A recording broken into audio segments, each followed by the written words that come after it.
Season's greetings, P.O. It's the second day of Christmas, and I don't have turtle doves or partridges in pear trees, but you know what I do have?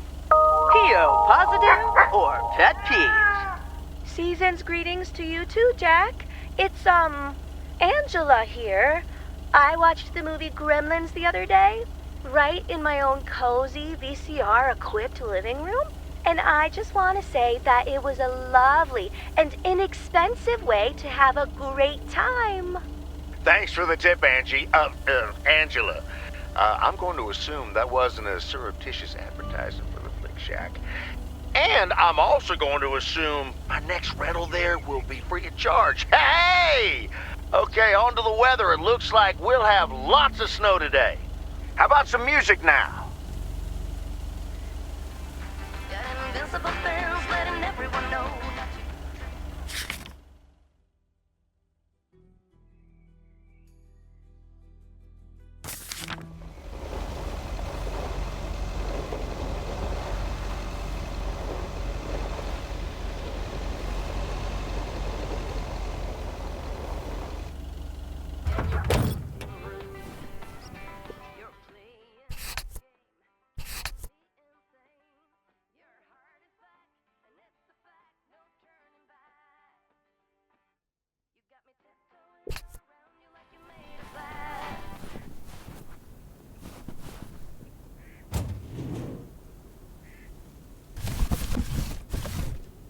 A belated Christmas gift? Maybe. Yes, I understand, but Maureen said... Doesn't really matter what Maureen said. I can't help that her orders have been delayed because of the snow. She should have just ordered sooner. It's not like New Year's Eve appeared on the calendar out of nowhere. That's true, but it was only 2 weeks ago that she decided to throw a celebration at the diner.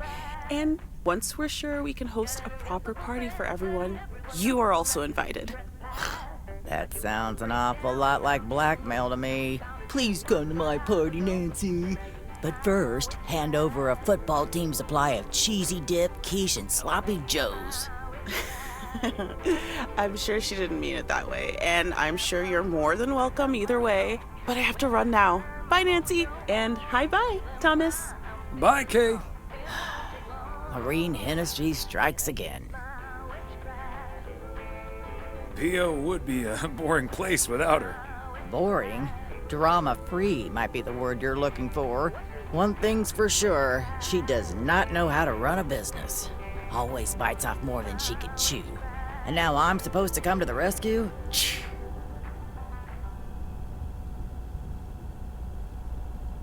You could be a party's savior. I know I'd never miss out on such an opportunity. With the ridiculous discount she's demanding, it's mostly nothing but a great opportunity for a lot of extra work. Anyway, is that parcel for me? You can just put it on the counter. Sure thing, Nancy. Have a great day. We're all in bed.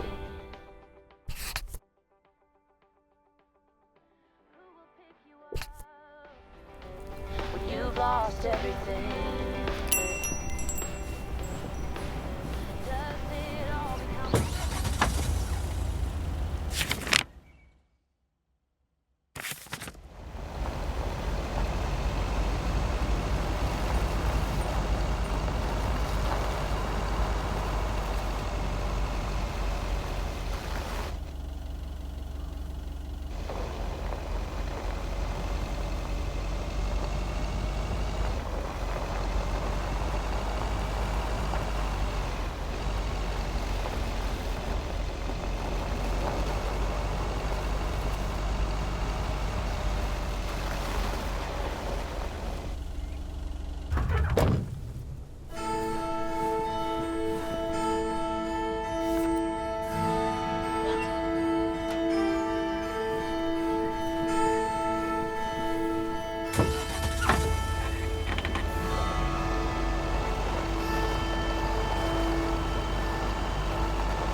Kovacs family always heads to Arizona in the wintertime. And who can blame them?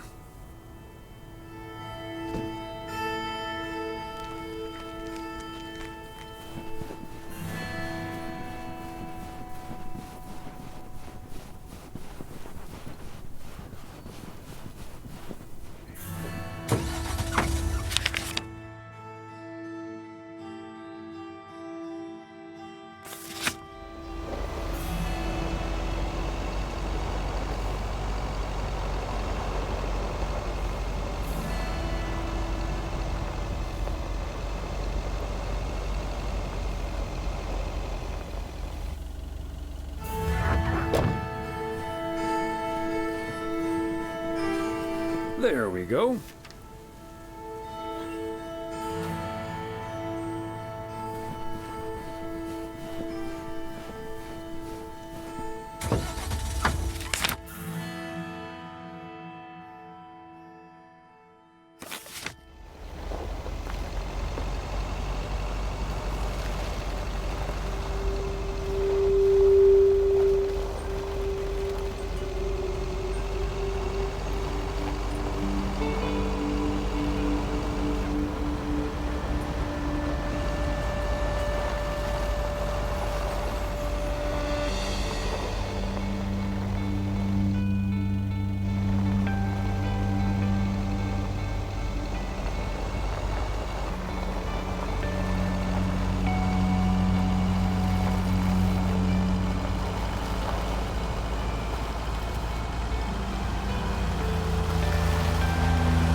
Somehow it's always nice when our neighbors get a letter. Here's to you, Andy and Toby.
These cabins must be so cozy in the wintertime. Cold. Probably freezing cold.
Out-of-towners, I'm assuming?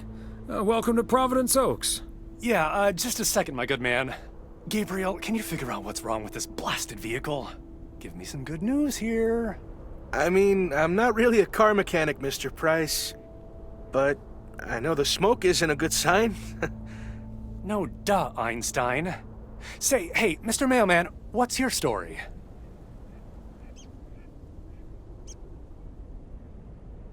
Wait a minute. Aren't you Connor Price, KNW6 News? In the flesh. Are you a regular viewer? Absolutely. I like to catch up on the local goings-on right before reruns of Fries and the Hamburger. I see, and is yours a Nielsen family? With an odometer and everything? Can't say we are, no. Then how does that help me? Huh? Gabe, if you don't know what you're doing, then why on God's green earth are you fiddling around with that engine? Just thought I'd pop open the hood, Mr. Price. What with the smoke and all? It needs to vent. Needs to vent, huh? Never have I felt more like a busted car engine. God!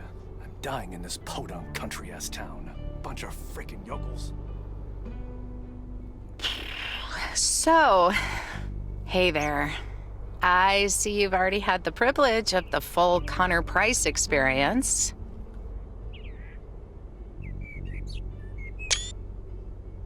Quite the experience it was. Well worth the price of admission. Yeah, Connor can be a bit much. Anyway, I'm Ilsa Richter, local TV segment producer turned car problem solver. And that sporting young man over there is Gabriel Serrano, local TV sound guy turned amateur mechanic. Emphasis on amateur. Hey, I never claimed to know anything about cars. Just because I used to be a studio tech, Mr. Price put me on engine duty. Anyway, nice to meet you, sir. Nice to meet you. I'm Thomas Weiss. Local mail carrier turned local TV reporter's punching bag? Well, what I came to tell that local TV reporter turned mailbag puncher, I called a garage a couple miles down the road. They're on their way right now. That's great, Ilsa. You're an even better car problem solver than you are a segment producer. Flattery will get you everywhere, Gabe. That must be Ben Young. You're in capable hands. He'll have you fixed up in no time. God, I hope so. We need to get to Melville, and we're already way behind schedule. Hey, Mr. Mailman. Come in here for a second, please. Excuse me. Duty apparently calls. Happy travels.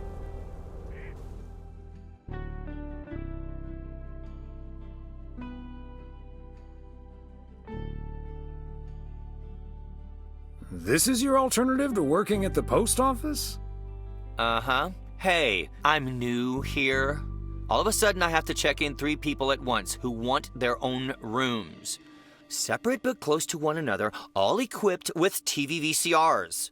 And, well, long story short, I need to reach Emily Weiss, stat. I'm guessing the local post guy would know where to reach her.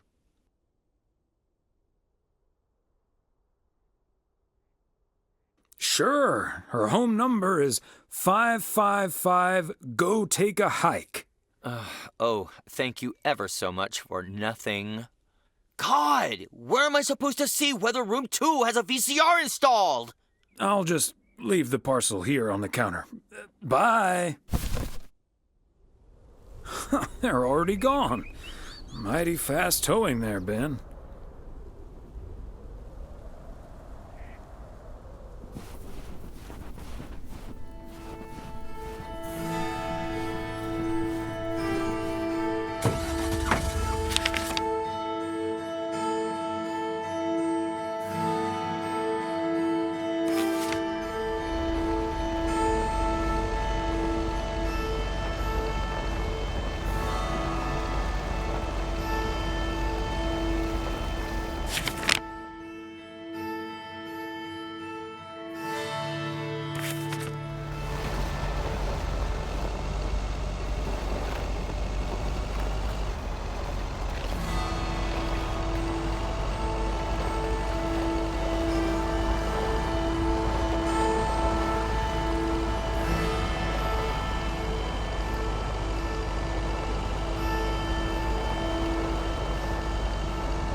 okay, Thomas.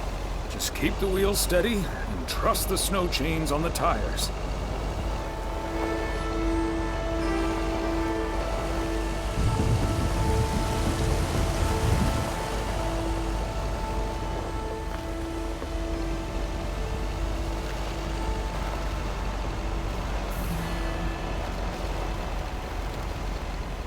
I'm reminded of our honeymoon to Niagara Falls all those many years ago.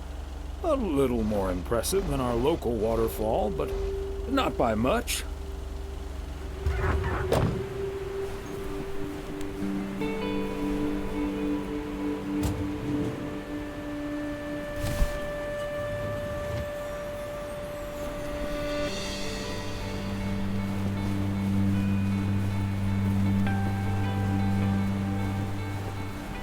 Hey there! Looks like Santa's a little late this year.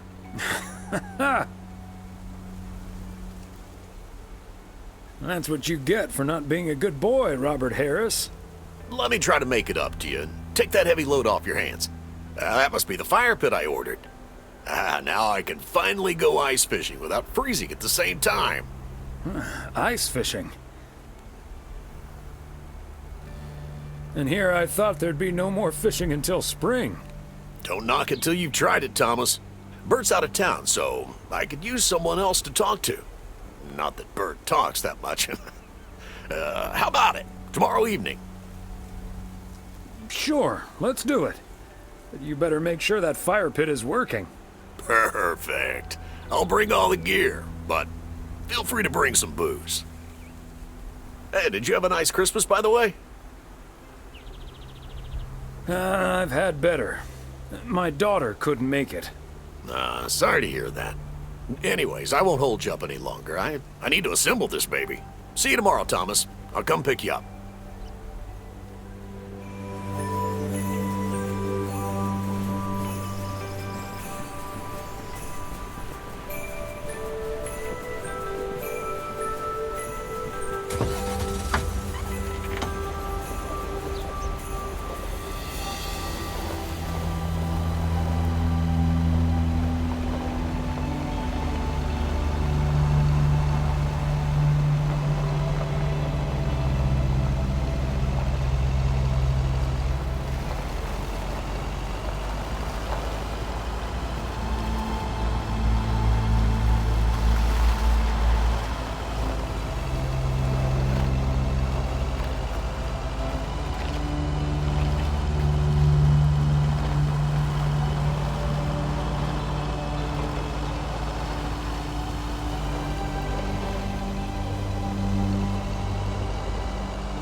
Hey, if it isn't Connor Price.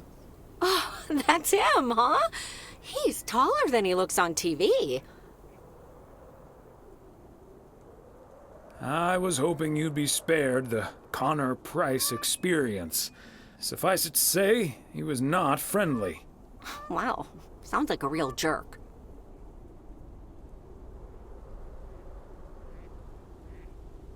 Hello, Mr. Price. Still fuming, I see. Well, hey there. Good to see you, man. Yeah, I guess smoking is a slightly healthier way to blow off steam. Especially since we've had a bit of change of plans.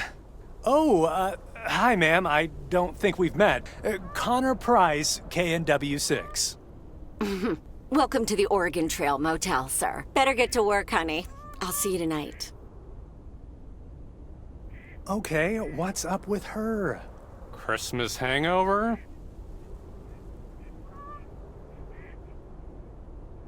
No, it's just that I told her about our earlier meeting.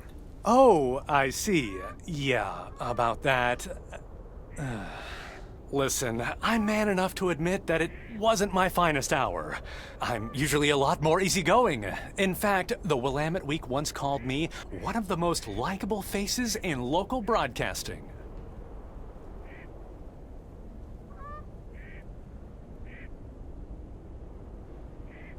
Well, my grandma used to say that it's easy to be nice when everything's fine. Staying nice when you're under pressure, that takes a bit more effort. Well, when my car isn't breaking down during a tight shooting schedule, I'm a pretty swell guy. Believe me, that's the price guarantee. So, has Ben Young managed to fix your van yet? No, that's the change of plans I was referring to. Turns out we need some parts that the garage doesn't have in stock, so Young's having them shipped over ASAP.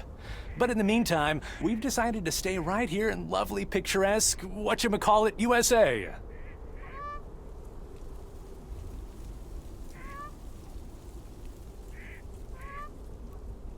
But weren't you supposed to be shooting something in Melville? Yeah, well, to be honest, all these little villages look pretty much the same to me anyway. See, we're supposed to be shooting some remotes on local end-of-year festivities and such. A grand kickoff to our special series on small-town American life. And it doesn't really make much of a difference if we start here or in freaking Melville.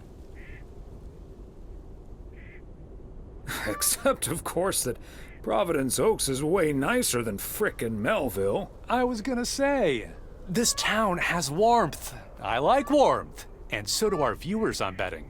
So get ready for your town to be featured in part 1 of The Oregon Trail. Title pending. Might be a little too on the nose.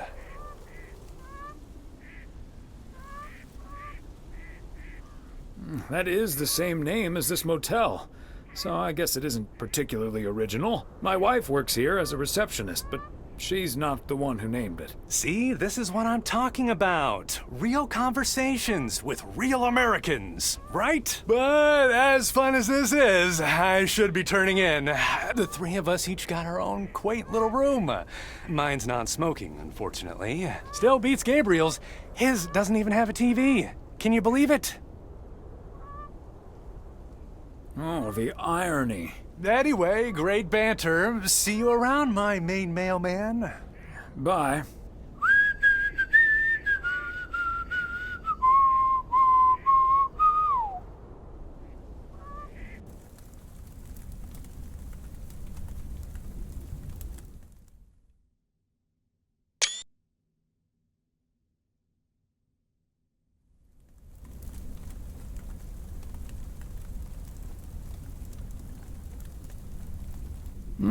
Major League Baseball umpires are required to wear black underwear while on the job, in case they split their pants.